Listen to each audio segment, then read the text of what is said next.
আসসালামু আলাইকুম। আজকে আমরা আইএসসিসিবি তে স্ক্রিন গার্ড হওয়ার যে কারণগুলো সেগুলো শেয়ার করব। নাম্বার 1, তোমরা অনেকে ইংলিশে ফ্লুয়েন্ট না, যার কারণে তোমরা স্ক্রিন আউট হতে পারো। নাম্বার 2, তোমরা অনেকেই কথা বলার সময় অনেক নার্ভাস হয়ে যাও, যে কারণে অনেক স্ট্যামারিং করো, কাপাকাপি করো, ঠিক আছে?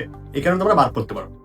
নাম্বার 3, অফিসার যখন তোমাকে ডাউট দিবে, অনেকেই তখন লজিক দিতে পারে না বা ঘাবড়ে যায়, যার কারণে অনেকেই স্ক্রিন আউট হয়ে যায়।